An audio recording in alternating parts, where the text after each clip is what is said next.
지난 추석 때 있었던 일을 생각하면 갑자기 속에 불이 난 듯 화가 치밀어 오릅니다. 바로 저희 시어머니 때문이에요. 그나마 속 시원하게 사이다 복수를 하지 않았으면 두고두고 후회했을 겁니다. 저는 아이 둘 있는 평범한 아이 엄마입니다. 남편과는 2살 차이 나는 연상연하 커플이고요. 제가 남편보다 연봉이 1,200만 원 정도 더 높은 직군에 일하고 있었는데 둘째 아이 낳고 회사를 부득이하게 관두게 되었어요. 왜 그랬냐 한심하게 생각하실까봐 설명을 좀 하자면 저희 둘째 아이가 태어나자마자 많이 아팠습니다. 일주일에 한두 번씩 갓난아기 안고 대학병원으로 가야 했고 회사 직군상 출산휴가, 육아휴직 합쳐서 4, 5개월밖에 쓰지 못합니다. 남편은 3교대 근무에 휴가 쓰기가 자유롭지 않았고 친정이나 시댁이나 아이 봐주실 여력이 안 됩니다. 주변에 도움 요청할 만한 믿음직한 분도 안 계셨고요. 제가 퇴사를 할 수밖에 없는 상황이었죠. 게다가 시국이 시국이니만큼 첫째 아이도 툭하면 어린이집 휴원 공지가 내려오니 맞벌이가 거의 불가능하더라고요. 제 연봉이 남편보다 더 높으니 어떻게든 버텨보려 했지만 이렇듯 저 포함 가족들의 건강 문제로 제가 퇴사할 수밖에 없었어요. 아쉽지만 둘째가 많이 건강해지고 아이들 다 크면 또 다른 기회로 사회에 복귀하자 마음 먹었죠. 저희 남편도 제가 경력 단절이 된다는 것에 진심으로 마음 아파했지만 모두의 건강이 달린 문제니 안타까워해도 제 선택을 응원해주고 본인이 더 열심히 벌겠다 다짐하더라고요. 그런데 다른 사람도 아닌 저희 시어머니가 제 퇴사를 엄청 반대하셨습니다. 이유요? 저희가 청약 당첨되어서 2년 뒤에 신도시로 이사 가는데 그 아파트 대출금을 어떻게 외벌이로 갚냐 걱정을 엄청나게 하셨거든요. 어머님은 참고로 아들 사랑이 엄청나십니다. 손주보다도 아들이 우선이에요. 물론 내 자신이 평생 애틋한 건 사실이지만 대부분 그걸 티내진 않잖아요. 저희 시어머니는 대놓고 이렇게 말씀하실 정도였죠. 남들은 눈에 넣어도 안 아플 손주라지만 난 아냐. 우리 아들 얼굴에 주름이 생기고 흰머리가 돼도 내 새끼는 하나뿐이다. 손주는 손주일 뿐이야. 내 아들이 먼저지. 남들 앞에서도 이러시더라고요. 남편은 그런 시어머니에게 질릴 대로 질렸어요. 남편 나이 40 다 되도록 시어머니가 남편만 바라보며 일거수일투족 간섭하려 들고 아직도 품 안에 자식 마냥 끼고 돌려고 하니 독립적인 성격인 남편 입장에서 얼마나 숨이 막히겠어요. 보통 이런 어머니 밑에서 자란 아들은 본인밖에 모르는 이기적인 남자가 많던데 저희 남편은 유니콘 수준이에요. 그럼에도 불구하고 남성 우월주의 같은 건 없고 집안일은 본인이 더 하려고 하고 그래요. 그리고 제 연봉이 높다는 이유로 저도 남편을 무시한 적은 없지만 남편도 그걸로 자격지심 가진 적 없고 늘 미안해하고 진심으로 고마워합니다. 제 남편이라서가 아니라 남들도 정말 괜찮다고 엄지척 들어주는 좋은 사람이에요.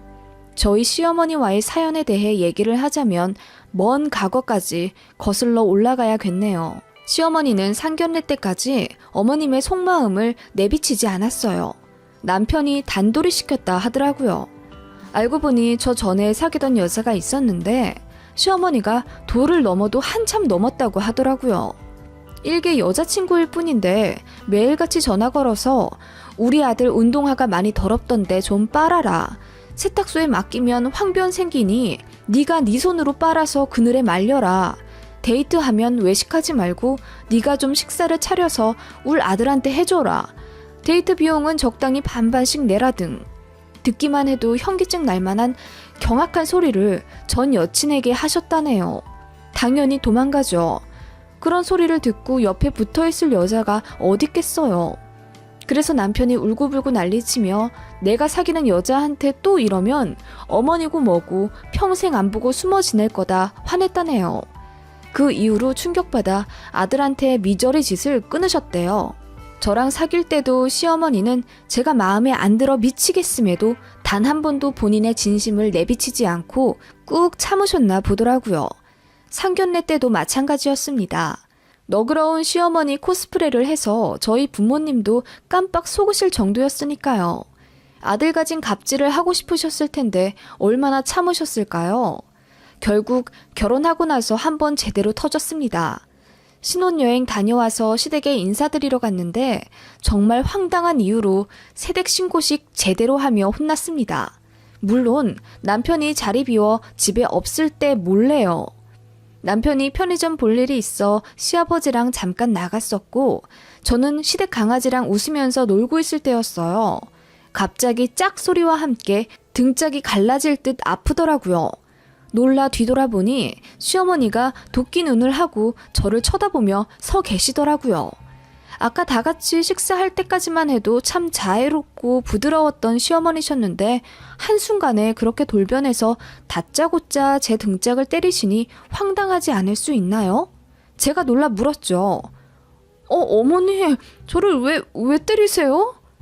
너 아까 집에 들어올 때 네 남편보다 먼저 신발 벗고 들어왔지? 네? 집에 들어올 때요? 그래, 남편이 먼저 집에 들어와야지. 너 혼자 앞서서 홀랑 들어오면 어떡하니? 여기가 네 집이야? 네? 어머님. 앞으로는 네가 남편 뒤에 따라 들어와라. 그리고 밥 먹을 때도 네 입에 고기 한 점 더 넣기 전에 네 남편 먼저 챙겨. 네 남편이 갈비는 몇 번 뜯었는지 애먼 나물 쪼가리나 먹진 않는지 네가 매사 잘 챙겨 먹이란 말이야. 어쩜 그리 너만 맛있다고 호호거리면서 먹는다니? 네?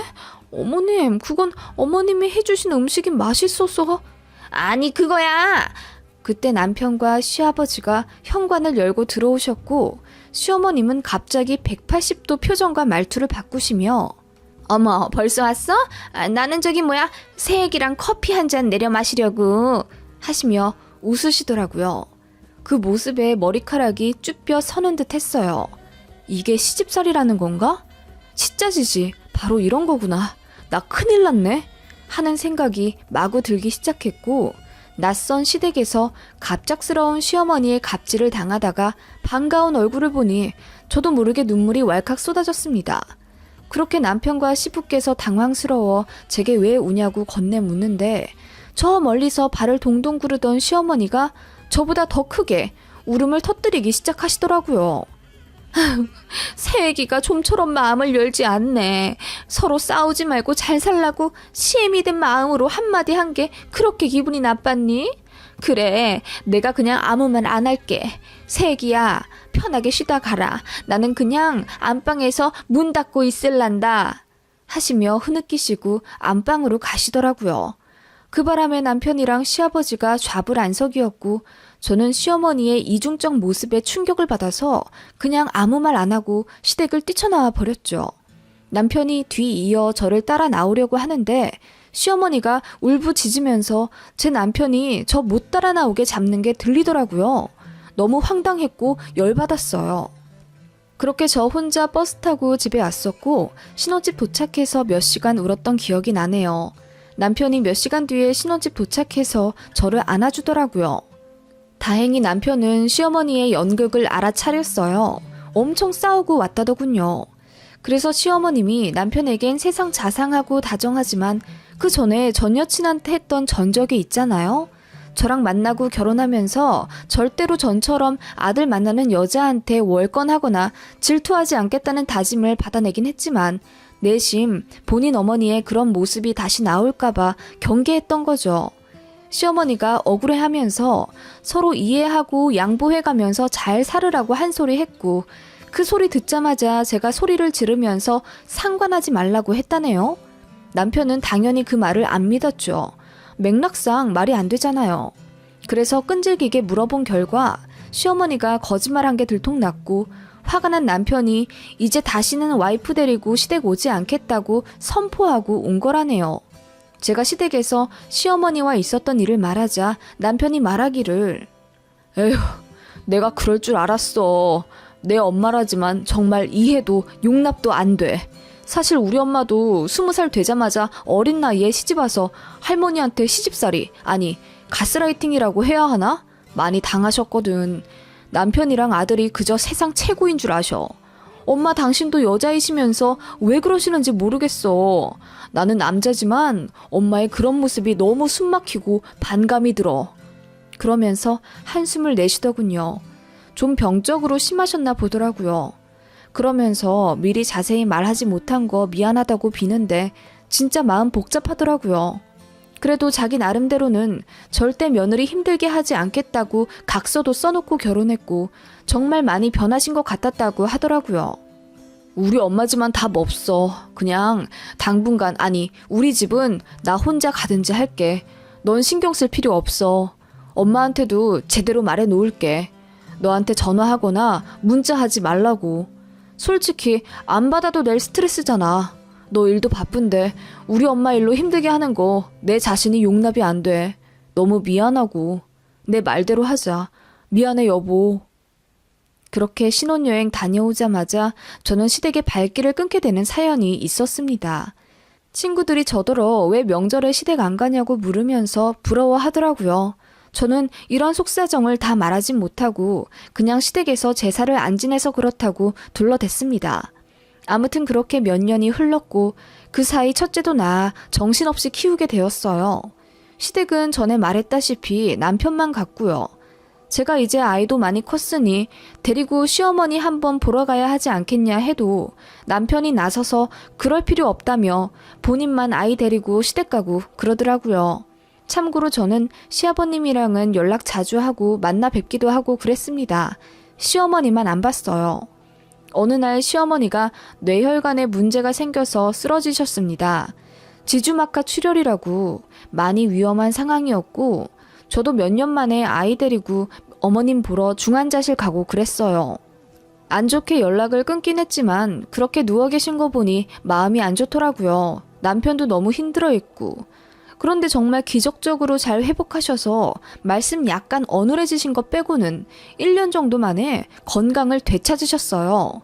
그 일은 저와 시댁과의 관계에도 극적인 영향을 주게 됐죠. 아프신 이후로 저도 여느 며느리처럼 시댁에 찾아뵈어 어머님과 조우하게 되었으니까요. 어머님은 많이 아프시기도 했고 또 그때 그 일로 저희 남편이 불같이 화를 낸 이후 몰라보게 달라지셨어요. 저랑 단둘이 있어도 콩쥐팥쥐 새엄마처럼 구박하지 않으시더라고요. 손자 앞이라 그러신 건지 아무튼 속마음까지는 저도 모르겠지만 그렇게 표면적으로는 사이좋은 고부관계처럼 되었어요. 그런데 그것도 잠시. 저를 보면 볼수록 다시 본래의 그 악독한 감정이 스물스물 올라오시나 보더라고요. 은근히 구박을 하기 시작하셨어요. 제가 설거지 하고 있으면 툭 치고 가서 물이 튄다거나 제가 시댁에서 밥 먹고 뒷정리하고 있으면 꼭 제가 건드린 것처럼 유리컵 같은 걸 떨어뜨려서 깨뜨리시곤 했습니다. 그게 처음엔 다 우연인 줄 알았는데 자꾸 반복되니 알겠더라고요. 아, 일부러 이러시는구나. 나한테 감정이 있으시구나. 그리고 슬슬 잔소리를 가장한 가시돋친 말을 하기 시작하셨죠. 넌 어째 살이 좀 쪘구나? 우리 아들, 아니 준이 아범은 결혼 때보다 살이 많이 빠진 것 같은데 결혼하고 나서 누가 살만한지는 살찌는 거 보면 안 되잖아. 넌 결혼 잘했나 보구나? 하시며 또 사람 없는 데서 은근히 매기는 말씀을 하시더군요. 그런데 저 워킹맘 생활하느라 진짜 힘들었거든요. 일하고 부랴부랴 퇴근해서 아이 챙기느라 제 저녁도 제대로 못 챙겨 먹어서 밤에 야식을 먹느라고 살이 찐 거였어요. 저 나름대로 억울한데 어머님은 제가 아주 살판 나서 살이 찐 줄 아시더라고요. 암튼 그전에는 입조심 말조심 하시던 분이 한 번 아프셨던 분이라 제가 잘해드리니 다시 전처럼 갑질 본능이 슬슬 올라오시는지 집안일, 육아, 연락 등에 대해 간섭하시며 가시돋친 말씀을 자꾸 하시더라고요. 시모가 허구한 날 전화해서는 욕만 안 했지 사람 숨막히게 돌아버리게 하니까 원형 탈모에 구내염에 온갖 잔병들에 시달리기 시작했어요. 참다 남편에게 말했습니다. 그랬더니 남편이 어머니 건강 회복하신 것에 기뻐서 미처 세심하게 알아차리지 못했다며 미안하다고 하더군요. 솔직히 저도 남편에게 말하면서 좀 미안하긴 했어요. 안 그래도 어머님은 죽다 살아나신 거잖아요. 남편은 초상치를 준비까지 하고 있다가 가슴 겨우 쓸어내린 건데 그런 아들에게 고부관계로 인한 스트레스로 걱정 주고 싶지 않았달까요? 남편이 결국 시어머니에게 말했죠. 그냥 전처럼 돌아가기 전에 며느리에게 너무 스트레스 주지 말아라. 그랬더니 시어머니가 또 쓰러지게 생겼다며 울고불고 난리가 난 겁니다. 뭐라고? 너 말 다 했냐? 그래, 이제 너까지 영 끊겠다 이거니? 애미보다 부인이 우선이겠지, 암. 아이고, 나 죽겠다, 아주. 머리가 아파서 아들이랑은 그만 얘기해야겠다. 내가 죽어야 네가 내 속을 좀 알겠지. 그렇고 말고. 하시며 곡기를 끊고 들어 누우셨단 얘기를 아버님으로부터 들었습니다. 남편도 놀라서 혼비백산하고 미치겠더라고요. 어머님은 한번 쓰러졌다 살아나신 분이라 그런지 그걸 볼모로 잡고 협박하시는 듯 했어요. 그 이후로 어머님은 아주 위풍당당해지셨습니다. 뭐 어쩌겠어요. 아프셨던 분인데. 남편의 찐한 위로와 사과 아니었다면 매일같이 부부싸움 했을 겁니다. 그렇게 어찌저찌 시간은 흘러 둘째까지 낳게 되고 앞서 말했다시피 저와 아이 건강 때문에 제가 퇴사를 하게 되었고 남편 혼자 외벌이를 하게 되었습니다. 그게 너무나 언짢았던 어머님은 대놓고 저에게 구박하기 시작하셨어요. 우리 아들 혼자 버는데 돈 좀 아껴 쓰거라. 아파트 대출금도 부지런히 갚아야 하잖니. 우리 아들 등골만 휜다. 어머님, 저 관둔 지 이제 겨우 반년 됐어요. 그 전까지 제가 벌어모은 돈이 훨씬 많고요. 어떻게 그렇게 말씀을 하세요? 너는 어쩌면 그렇게 고분고분하지가 않니? 시애미 열 뻗쳐 죽으라고 고사라도 지내는 것 마냥. 어머님, 말씀을 또... 아무튼 이제 일도 안 하는데 전화도 자주 하고 시댁도 더 자주 내려와서 노인네들 자주 들여다보거라. 어머님은 날이 갈수록 기고만장해지셨어요. 그리고 이제 대놓고 시댁에 오라고 매일같이 성화하셨습니다. 그렇게 시댁에 가면 몸 아프다는 핑계로 저에게 온갖 집안일 다 부려먹기 바쁘셨어요. 남편은 당연히 저 혼자 일 시키게 두지 않았죠. 저더러 가만히 있으라고 하고 본인이 하곤 했는데 어머님은 또 그게 눈꼴 시려우셨던 거예요. 아니, 새아기 시킨 걸 왜 네가 하고 앉았냐? 새아가, 너는 그럼 저기 냉장고 위에 있는 종이컵들 그거 좀 여기 서랍에 정리 좀 해다오. 내가 냉장고 위까지 손뻗치다가 두통이 와서 또 쓰러질 뻔했잖니. 네, 어머님. 그리고 다 정리하고는 저기 베란다에 있는 떡갈나무 좀 분갈이 좀 해다오. 뿌리가 다 나와서 볼품이 없어. 네. 그렇게 한번 시댁에 가면 땀이 뻘뻘 나도록 일을 시키셨습니다. 그래도 남편이 절대 일박은 하지 않으려 했고 저녁 먹고 꼭 올라가려고 했기 때문에 몇 시간만 참고 또 어머님 건강이 완전히 안정되기까지 1년 정도 더 지켜보면 된다고 했으니 진짜 1년만 더 비위 맞춰드리고 그 다음부터는 얄짤없다는 심정으로 견뎌냈던 것 같아요.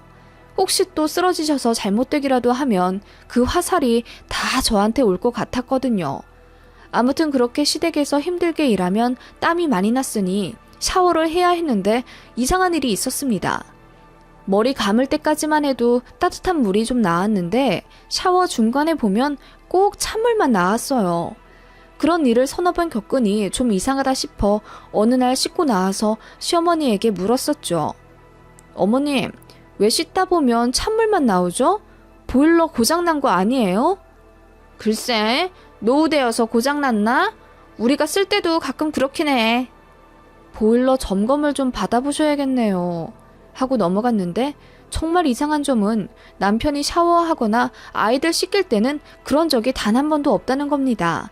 모두 따뜻한 물로 끝까지 마무리하고 나오고 기름진 설거지 할 때도 끝까지 뜨거운 물 콸콸 쓰곤 했었거든요. 이상하다 싶던 차 이번에는 씻고 나와서 바로 보일러 버튼 있는 쪽으로 달려가 봤습니다. 아까까진 온수 버튼이 켜져 있었는데 아예 보일러 전원 자체가 꺼져 있더라고요. 어머님, 혹시 어머님이 보일러 전원 끄셨어요? 아니, 내가 그럴 리 있겠니? 뭐 옷 걸다가 잘못 눌렀나? 아님 애가 놀다가 장난쳤나 보다 하시며 제 눈치를 쓱 보시는데 그때 확실히 알았죠. 어머님은 제가 샤워할 때마다 보일러를 끄셨던 거예요. 너무 열받더라고요. 어머님, 너무 이상하네요. 제가 씻을 때만 꼭 찬물이 나오고 그이나 다른 사람이 쓸 때는 보일러에 전혀 문제가 없잖아요. 그럼 뭐 내가 끄기라도 했단 말이니? 어디서 모함을 하려 들어? 모함이 아니라요. 그리고 돈도 안 버는 애가 뜨신 물 좀 안 썼다고 그렇게 고래고래 소리를 질러가며 따질 입장이 돼? 내가 돈 한 푼 안 버는 입장이면 알아서 아껴 쓰겠다. 어머님, 어떻게 그렇게 말씀하세요? 아니 무슨 일이야? 그때 마침 남편이 이게 무슨 소란이냐며 다가와 물었고 어머님은 또다시 세상 억울하다는 표정으로 제가 어머님을 모함한다는 식으로 우는 소리를 하시더라고요. 정말 너무 짜증이 났습니다. 어머님 저렇게 이중인격 보이는 것도 역겹게 느껴져서 아프셨다는 이유로 짠하다는 생각도 완전히 사라졌죠. 어떻게 하면 망신을 줄 수 있을까 고민하다가 한 가지 방법을 생각해냈습니다. 그리고 그 다음 시댁이 간 날 아무렇지 않게 시댁 일을 도왔습니다. 그리고 샤워를 하러 들어갔죠. 역시나 찬물이 나오더라고요. 그 전에는 초가을이라 괜찮았는데 이제는 날이 추워져서 몸이 덜덜 떨리더라고요. 대충 씻고 나와 보일러 전원을 보는데 이번에는 전원이 켜져 있지 뭐예요? 분명히 어머님께서 제가 샤워할 때 껐다가 씻고 나오는 소리 듣고 다시 켜신 게 분명했습니다. 어머님께 다가가 물었어요. 어머님, 정말 보일러 전원 안 건드셨어요? 어머, 얘! 너 또 그 타령이니? 너 어떻게 그럴 수 있어? 내가 널 잡아먹기라도 하겠다는 거니? 얘야, 아들아, 나 억울해서 못 살겠다 아주. 얘가 또 내가 보일러를 껐대잖아. 억울해서 그냥 죽어버리든지 해야지 뭐. 엄마, 또 무슨 말을 그렇게 하세요? 어머님, 정말 어머님 안 그러셨죠? 맹세하세요? 맹세? 그래 맹세! 내가 보일러 껐으면 그냥 콱 뒤져뿔난다. 어머님 말이 끝나기가 무섭게 제가 안방으로 가서 침대 옆에 협탁 위에 옷더미를 헤집어 핸드폰을 꺼냈습니다. 제가 카메라 앵글 각도를 보일러 전원 쪽에 잘 맞춰서 녹화를 하고 샤워하러 들어갔었거든요. 동영상을 재생하니 제가 들어가는 것부터 잘 찍혀 있었고 이윽고 어머님이 영상에 드러나셨어요. 어머님은 제가 샤워하는 소리를 듣는 듯 잠깐 서 계시더니 보일러 전원을 끄시더라고요. 그리고 한 5분 뒤 제 샤워기에서 물이 잠기는 소리가 들리자마자 쏜살같이 달려와서 보일러를 다시 켜시는 게 고스란히 녹화되었습니다. 그 영상을 들이밀자 시어머니 표정 진짜 가관도 아니더라고요. 핏기가 싹 가신 얼굴로 말도 제대로 못하시더군요. 남편은 옆에서 한숨을 팍 쉬며 엄마, 대체 왜 이래? 이제 건강 생각해서라도 이러지 않기로 하셨잖아요. 대체 왜 이렇게 자꾸 마음을 삐딱하게 먹는 건데? 제발 서로 좀 편하게 살자. 이게 웬 추태야 정말. 소리를 지르더군요. 그 소란에 시아버지까지 다가오셔서 이 사태를 보시고 혀를 끌끌 차셨습니다. 시어머니는 얼굴이 백지장이 되어 그게 내가 잘못 누른 거야. 아니 2번만 그런 거라고 하시며 울부짖으셨어요. 실망한 남편이 이제는 아프시다는 핑계로 숙여 들어가고 싶지도 않고 어머님 얼굴 보기도 싫다며 그대로 애들과 저 챙겨 시댁에서 나가자고 하더군요. 시어머님은 미처 잡지도 못하고 울고 계셨고요. 그렇게 시댁에서 나왔고 그 이후로 몇 번의 전화통화로 시어머니와 싸웠어요. 혼자 화내다 미안하다 하고 또 혼자 열내다가 울고 그러시길 반복하는 게 너무 지겨워서 저나 남편이나 아예 어머님 전화를 차단했습니다. 아버님도 저희가 이렇게까지 나오는 거 충분히 이해하시고요. 제가 동영상 찍지 않았으면 아마 계속 보일러나 끄고 추태 부리셨겠죠. 아들을 향한 삐뚤어진 사랑의 종말입니다. 결국 아들도 등을 돌리네요. 이 얘기는 저도 창피해서 어디 말하지도 않았고 친정에서만 알고 계시는데 이모가 그러시더라고요. 그래도 아프셨던 분인데 저희가 한 번 더 숙이고 들어가야 하지 않냐고. 저는 이제 그러고 싶지 않거든요. 그런데 이모는 계속 저희가 매정하다는 입장이십니다. 정말 그런가요? 저는 그렇게 망신드린 거 아주 속이 시원하거든요. 제가 나쁜 건지 궁금해져서 글을 올려봅니다. 저랑 남편은 친구의 소개를 받아 사귀게 되었어요. 둘 다 서울에서 타향살이하며 일하고 있다는 공통점 때문에 소개를 받았고 이성으로 끌리지 않으면 친구라도 하라는 주선자의 배려였는데 만나자마자 쿵짝이 잘 맞더라고요. 그렇게 바로 사귀게 되었고 서로의 외로움을 채워주며 많은 추억도 쌓고 그렇게 끈끈하고 행복하게 연애했어요. 게다가 저는 좀 지랄 맞지만 남편 성격은 참 좋거든요. 당시 친정 부모님도 인정하실 정도였고 이런 남자애가 어떻게 우리 딸 같은 애를 좋아하냐고 농담하실 정도로 많이 마음에 들어 하셨어요. 그렇게 3년 연애 끝에 프로포즈를 받았고 커플들이 결혼 준비하면서 많이 싸운다지만 저희는 단 한 번의 다툼 없이 아주 매끄럽게 결혼이 진행되었어요. 신혼집, 예물 예단, 혼수 등 그 무엇 하나 조율하면서 양가 간 의견 차이도 없었고 시부모님 될 분들은 다 자상하고 저를 많이 마음에 들어 하셨어요. 특히 시어머니는 특유의 밝은 성격이 좋았고 저도 시어머님을 잘 따랐습니다. 그땐 저는 예비시댁 잘 만났다고 생각했고 감사해 하면서 저도 참 잘했습니다. 그렇게 신혼집도 잘 계약하고 신혼여행이랑 예식장도 계약금 내어 다 정해두었어요. 남은 건 상견례였죠. 화기애애한 분위기에서 첫 인사를 나누고 자리에 앉아 여느 상견례 분위기처럼 상대 자식에 대해 칭찬을 늘어놓고 결혼 준비 과정에 있었던 웃지 못할 에피소드들을 풀어놓으며 즐거운 시간을 보냈어요. 분명 그렇게 무사히 상견례까지 마쳤고 결혼식도 올렸습니다. 결혼하고 나서도 저희 친정 부모님이랑 시부모님이랑 그 이후로 2번의 식사를 더 했어요. 내내 분위기가 좋았죠. 다들 사돈끼리 이렇게 잘 맞는 건가요? 시간 가는 줄 모르겠네요. 그러게 말입니다. 참, 안사돈께서는 원래 대전에 살고 계셨나요? 아니요. 대전은 저 고등학교 때 전학 온 도시고요. 원래는 충남 공주에서 살고 있었어요. 어머나, 공주요? 저도 공주 출신인데. 아니, 그러고 보니 우리 나이도 같잖아요. 공주 어느 학교 나오셨어요? 어머, 공주에서 사셨어요? 저 중학교는 나은중 나왔고요. 고등학교는 그 옆에 있는 한서고 맞죠? 아, 네. 거기 다니다가 3학년 초에 대전으로 전학을 갔죠. 엄마가 말끝을 흐리며 대답하는데 시어머니는 너무나도 반가워하면서 동문이라고 좋아하시더라고요. 가만 보자. 이름이 지숙이라고 했죠? 지숙이, 강지숙? 그 말에 친정엄마가 잠깐 골똘히 생각하더니 이내 안색이 파리해지며 무언가 생각났다는 듯 시어머니를 경악한 표정으로 보시더라고요. 너 그 이옥주? 그래, 얘 우리 같은 반이었잖아. 그래, 너 전학 갔던 거 생각난다. 잘 지냈었어? 시어머니가 친정엄마 손을 덥석 잡으며 다시 한번 웃으며 인사하는데 저희 친정엄마는 웬일로 떨떠름하게 인사를 받아주시더라고요. 워낙 따뜻하고 다정한 성격이시라 그럴 뿐이 아닌데 뭔가 못마땅하고 불편한 기색을 마구 내보이시던 친정엄마였습니다. 어머, 얼굴이 왜 이렇게 달라졌어? 너 혹시 성형했니, 지수가? 그래서 상견례 때 못 알아봤나? 하며 깔깔 웃으시는 시어머니의 무례한 모습에 저도 눈살이 찌푸려졌고 남편도 급히 막더라고요. 그런데 저희 엄마 성형 한 군데도 안 하셨거든요. 솔직히 시어머니가 쌍꺼풀이랑 입술 확대 수술도 하시고 자잘한 시술도 많이 받으셨고요. 제대로 못 알아볼 만큼 변한 건 시어머니이시면서 저희 엄마 보고 성형했냐고 여럿 있는 자리에서 대뜸 말하시는 게 너무 예의 없어 보여서 저도 기분이 나빴습니다. 그때 이후로 친정엄마의 말수는 급격히 줄어드시더라고요.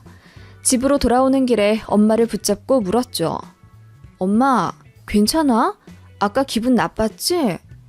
예, 이옥주가 안사돈이 너한테 잘해주시는 거 맞지? 아니, 그래 너한테 들은 바로는 이상할 게 없긴 했다만. 엄마, 그게 무슨 말씀이세요? 왜 이렇게 횡설수설하세요? 그게 아니라, 에휴, 얘기 좀 들어봐라. 엄마가 한숨을 푹 쉬며 고등학교 때 시어머니와 있었던 일을 말씀해 주셨어요. 그리고 저는 너무 충격을 받게 됩니다. 친정엄마와 시어머니는 고2 때 같은 반이셨대요. 공부 잘하고 조용조용했던 친정엄마와는 달리 시어머니는 소위 좀 논다는 날라리셨답니다. 공부에 욕심은 있었지만 늘 중위권에서 올라가지 못했고 중학교 때부터 소문난 일진이었다더군요. 어릴 때부터 동네 양아치 언니 오빠들이랑 어울려 다녔고 발육이 좋아서 키가 거의 170cm는 될 정도로 큰데 덩치 있고 키 작고 만만한 애들 괴롭히면서 돈이랑 소지품도 뺏고 그런 학생이었다네요. 뭐라고? 그게 정말이야, 엄마? 그뿐인 줄 아니? 엄마가 왜 공주에서 대전으로 이사 갔는지 알아? 고년, 아니, 네 시모 때문이야. 아니, 왜? 무슨 일이 있었어? 제가 걱정스레 묻자 엄마는 한숨을 푹 쉬며 과거 이야기를 꺼내 풀어놓기 시작하셨어요. 친정엄마는 전교에서 늘 10등 안에 들 정도로 공부도 잘하고 성실했던 학생이었답니다. 엄마 입으로 말씀하셔서 믿는 게 아니라 엄마 친구분들도 다 비슷한 성격이시고 저도 그렇게 전해 들어왔어요. 아무튼 그렇게 조용조용 학교 생활을 하고 있었는데 시어머니와 일이 꼬이게 되면서 한순간에 고등학교 생활이 지옥이 되셨답니다. 시어머니는 공부는 잘 못하지만 국민학교 때부터 각종 글짓기 대회에서 상을 많이 타셨다네요. 그래서 진로를 아예 작가나 국문학 쪽으로 정하셨고 나중에 대학 입시할 때 유리해지도록 상을 많이 모으고 계셨다네요. 그런데 고등학교 2학년 되면서부터 방황이 너무 심해졌고 걸핏하면 옆 학교 학생들이랑 싸우고 사고쳐서 학교에서 완전 문제아로 찍혔던 겁니다. 당연히 담임 선생님한테도 미움을 받았다네요. 담임 선생님이 시어머니 때문에 매일같이 교장실 불려가서 혼나야 하는 상황이었으니까요. 그래서 어쩌다 보니 공부 잘하고 얌전한 친정엄마는 담임의 총애를 받고 시어머니는 눈엣 가시처럼 애물단지 취급을 받았다고 해요. 그러던 어느 날 글짓기 도대회에 출전할 수 있는 기회가 생겼고 각 반에서 한 명씩 각출해야 하는 상황에서 담임 선생님께서 저희 친정엄마를 추천했다고 해요. 글짓기 대회에 욕심 많은 시어머니가 본인이 그 대회에 나가고 싶다며 악을 쓰며 졸라댔지만 담임 선생님은 들은 척도 안 했고 결국 친정엄마가 그 대회에 나가셔서 입상하셨대요. 그때부터 친정엄마가 시어머니의 타겟이 되었고 엄청 괴롭혔다네요. 친정엄마가 자리에 앉으려고 하면 의자를 갑자기 빼서 넘어뜨린다거나 친정엄마의 책과 학용품을 매일같이 숨기고 버렸대요. 잘 쓰던 펜이 없어져서 찾아보면 꼭 쓰레기통에 두 동강 나서 버려져 있다거나 교과서가 없어져서 발을 동동 구르면 시어머니가 씩 하고 웃으며 본인 책상에서 책을 꺼내 쫙 찢어버렸대요. 사악하게 씩 웃으면서요. 그렇게 대놓고 괴롭혀서 친정엄마가 한 번은 못 참고 뭐라고 크게 소리쳤더니 시어머니가 그날 본인이 아는 동네 양아치 언니들을 다 데리고 와서 친정엄마 하굣길에 붙잡고 때리기도 하고 엄청 겁을 줬다네요. 그 일을 계기로 친정엄마가 트라우마가 생겨서 등교 거부하시다 대전으로 전학을 갔다고 하셨으니까요. 안 그래도 저희 엄마가 학교 내 폭력이나 일진 이런 것에 엄청 예민해 하셨어요. 제가 당할까봐 자진해서 학부모 회장 같은 것도 맡기도 했고 학교에 부지런히 드나드시며 얼굴 도장 많이 찍고 돈도 실제로 많이 쓰셨거든요. 그땐 저희 친정엄마가 좀 유난이라고 생각하긴 했는데 엄마는 늘 그게 저를 보호하는 일이라면서 하나도 안 귀찮다고 하셨는데요. 그런 과거가 있어서 더 예민하게 저를 감싸셨던 거예요. 아무튼 친정엄마 얘기 들으니 진짜 열받더라고요. 본인이 그렇게 악마같이 저희 엄마를 괴롭혀 놓고는 반갑다 친구야 라니요. 소식 들은 큰이모랑 작은이모가 연락하셔선 고년을 어떻게 안 사돈 상대로 만나게 되냐며 인연 진짜 질기다고 욕하셨습니다. 또 어떻게 하다 보니 저를 많이 아끼는 친정엄마 친구분이랑도 통화하게 됐는데 그 이모가 말씀하시기를 몇십 년이 지났는데도 고년 눈빛은 못 잊어. 얼마나 작정하고 네 엄마 괴롭혔는데 진짜 못돼 처먹은 애야 걔는. 그런데 그런 애가 아들은 순하고 조신하게 잘 키웠나 봐. 소식적 놀던 애들이 더 무섭다니까 이래서. 이러시더라고요. 저는 시어머니란 사람이 저희 엄마를 과거에 힘들게 했던 사람이라는 것 자체에 화가 나서 눈물이 줄줄 났고 남편에게 사실을 그대로 말하며 엄마한테 미안해서 어떻게 결혼 생활 하냐고 엉엉 울었습니다. 솔직히 좀 이혼하고 싶더라고요. 그런데 남편이 며칠 동안 울며 불며 매달리며 세상 끝날 것처럼 슬퍼하고 시어머니도 저한테 찾아와서 본인 때문이라면 한 번 더 생각해달라고 정중하게 말씀하시더군요. 친정엄마한테 미안하더라고요. 그런데 엄마가 제 손을 잡아주시며 다 지난 일이고 제가 행복하게 잘 살기만 하면 된다고, 딸인 제가 알아서 잘 할 테지만 혹시라도 시모가 과거 일로 저까지 힘들게 하면 절대 가만 안 있을 테니 무슨 일 있으면 꼭 친정에 말하라고 신신당부하셨어요. 이건 제 남편 같이 있는 자리에서도 말씀하셨고 남편이 눈물로 맹세하더라고요. 절대 2번 상처 주는 일 없을 거라고. 그런데 솔직히 그 이후로 시어머니 얼굴 마주대야 하는 게 불편하더라고요. 저한테 잘해주셨던 건 맞는데 그 특유의 밝은 모습을 볼 때마다 이제는 우악스러운 일진처럼 보이는 거예요. 솔직히 내 엄마 그렇게 괴롭힌 사람인데 아무리 시어머니라도 곱게 보일 리가 있나요? 시아버님은 디테일한 부분까지는 잘 모르셨어요. 남편도 아버지한테는 자세히 말씀 못 드렸다고 하더라고요. 시아버님이 한번 화나시면 진짜 보통 아니셔서 사실 알게 되면 난리 날 게 뻔했어요. 시어머니가 남편한테 애걸복걸하며 저한테 전달받은 내용 그대로 말하면 집 나갈 거란 식으로 반협박해서 그냥 학창시절에 어린 치기로 싸운 정도로만 알고 계셨다더군요. 저도 굳이 시아버지 붙잡고 제대로 각 잡고 시어머니 과거 얘기하는 것도 뭔가 유치해서 그냥 말하진 않았습니다. 그냥 그렇게 명절 때 형식적으로 만나고 그냥 남들 대충 하는 만큼 서로의 안부를 물어가며 시간은 흘렀습니다. 어느새 저는 아이도 낳았고요. 아이 낳았을 때 친정엄마랑 시어머니랑 마주치지 않게 저희가 시간 조율해서 병원 오시게 했습니다. 네, 그때 마주치셨던 이후로 양가 간의 연락도 만남도 한 번도 없으셨던 거예요. 제가 나서서 그리하자 했습니다. 친정엄마도 굳이 저희 시모를 만나거나 연락하고 싶지 않아 하셨고요. 분명 그렇게 얘기가 됐는데 시어머니가 종종 혼자 쿨한 척하면서 저희 엄마에게 한우니 인삼이니 선물도 보내고 싶고 연락도 주고받고 싶다고 몇 번씩 먼저 말씀하시더라고요. 어머님, 저 그냥 돌려 말하지 않을게요. 친정어머니는 아직도 어머님 불편해하세요.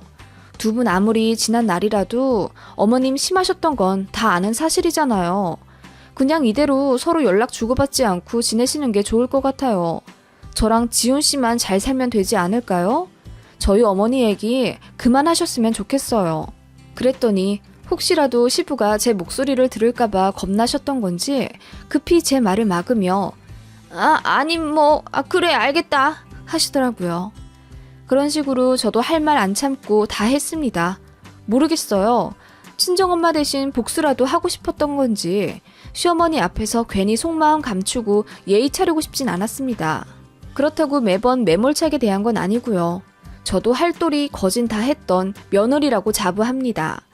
아무튼 제가 친정엄마 얘기만 나오면 차갑게 나오니까 시어머니 본인도 기분이 나쁘시다면서 사실 지나간 일 가지고 왈가왈부하는 것도 웃겨서 그냥 미안하다고 하긴 한 건데 됐다. 내가 기분이 나빠서 호의도 여기까지만 할란다. 하고 그 다음부턴 저를 투명인간 취급하시더라고요. 남편도 그 부분에 대해선 철저히 제 편이었어요. 과거 일로 또 한 번 장모님이랑 저 상처받는 일 생기지 않게 책임지고 중재할 거고 그런 일이 또 생기면 본인 어머니랑 연 끊을 거라더군요. 본인도 자식된 입장으로 어머니에게 실망을 많이 했대요. 아무튼 그런 불편함은 있었지만 저랑 살고 있는 건 남편이고 남편이랑은 사이가 너무 좋으니 그냥 이렇게 지내면 된다고 생각했어요. 그런데 시어머니 생각은 달랐나 봅니다. 제가 먼저 괜찮다, 다 지난 일이다 이런 식으로 넘어가 주길 바랬던 모양인데 고분고분하지 않은 저에게 불만이 쌓이셨던 거예요. 어느 명절날 시댁에서 저녁을 먹는데 시어머니가 아버님 자리 비운 사이 전에 없이 약주를 엄청 드시더라고요. 술주정이 좀 심해져서 소리도 고래고래 지르고 좀 보기 안 좋더라고요. 그래서 아이 급하게 재우고 거실로 나왔는데 저를 보자마자 갑자기 손가락질하며 그런데 너는 왜 네 엄마를 안 닮았니? 네 엄만 참하고 순한데 너는 어째? 누가 보면 네가 내 딸이고 우리 아들이 지숙이 아들인 줄 알겠다. 엄마, 무슨 소리야. 그만해. 술도 그만 드시고요. 알겠어, 알겠다고. 며느리랑 아들 무서워서 입을 꼬매든지 해야지 원. 시어머니는 잔뜩 꼬부라진 혀로 뭐라 구시렁대더니 저한테 그러시더라고요. 그래도 엄마 닮아서 공부는 곧잘 했나 보다. 그치? 지숙이도 공부 참 잘했었는데. 그래서 참 얄미웠지. 어머님, 꺼내면 피차 기분 안 좋을 과거 얘긴데 저희 친정어머니 얘기 그만 좀 꺼내세요. 저도 그 부분에 대해선 기분이 유쾌하지 않은 건 아시잖아요. 알겠다, 알겠어. 그 잔소리는 아들한테 귀에 피딱지가 않게 들었어. 그래서 내가 뭐 붙잡고 얘기한 적 있니? 성질 다 죽이고 이렇게 조용하게 니들 앞에서 몇 년이나 살고 있잖니. 내 예전 성격 같으면 나도 이렇게 안 했어. 아들이 나랑 영 끊는다 그래서 너한테 그나마 참아주는 거지. 그 옛날 일 가지고 아직도 그렇게 쌩하니구니? 엄마, 그만해. 우리 갈 거야. 갑자기 남편이 일어나더니 부랴부랴 아이랑 짐 챙겨서 제 손잡고 시댁 나가려고 하더군요. 순간 깜짝 놀라 술이 깨신 시어머니가 그제야 미안하다고 사과하시곤 다신 안 그러겠다고 하며 겨우 마무리되던 일이었습니다. 어머님은 취중 진담이라고 술김에 속마음을 내비치신 거죠. 그 이후로 그냥 건조하게 표면적인 고부관계를 유지하며 지냈습니다. 뭐 그렇다고 이혼을 할 수도 없잖아요. 어느 날 남편이랑 아이랑 셋이서 놀이동산에 갔는데 거기서 이벤트로 교복을 입고 사진을 찍었어요. 그걸 남편이 카톡 프로필 사진을 해놨는데 시모가 그걸 보셨나 보더라고요. 어떻게 시댁과 약속이 생겨 같이 밥을 먹고 있는 자리에서 시모가 갑자기 그 사진 이야기를 꺼내셨어요. 둘 다 아직도 교복이 잘 어울리네. 얘 있는 사람들 같지가 않고 아직도 어려 보여. 그냥 사진이 잘 나와서 그렇지 뭐. 아, 와이프는 원래 동안이긴 하지만. 그래, 교복 입은 거 보니 지숙이 판박이더라. 네 엄마도 원체 애가 좀 앳돼 보였니? 지숙이도 참 고만고만했는. 아무렇지 않게 저희 엄마 이름을 또 거론하며 웃으면서 말하다가 순간 입을 다무시더라고요. 분위기가 순간 싸해졌는데 상황을 자세히는 잘 모르는 저희 시아버지는 옛날에 싸웠다면서 사부인 얘기는 왜 자꾸 꺼내고 그러냐, 뒤늦게라도 친해지고 싶어서 그러냐 하시며 장난스럽게 넘어가려 하시더군요. 그러자 시부가 본인 편을 든다고 생각했는지 갑자기 기가 살아난 시어머니가 폭주를 하면서 그래, 뭐 예전 일은 예전 일이고 여보, 지숙이는, 아니 사부인은 예전에 참 얌전하고 공부도 잘했어. 반면에 나는 좀 왈가닥이었고. 근데 그러면서 나도 공부 꽤 잘했어. 대회 나가서 상도 많이 타고 말이야. 놀면서 공부도 잘하는 거 그거 어렵다? 그래서 나는 학창시절 생각하면 후회가 없어. 내가 왕년에 인기도 많았잖아. 그런데 네 엄마, 아니 사부인은 아마 옛날 생각하면 아쉽긴 할 거야. 지숙이는 너무 공부만 했어. 학교 때 생각하면 책상이랑 칠판만 생각날걸? 그게 어디 제대로 된 학창시절이라니? 네? 어머니, 무슨 그런 말씀을...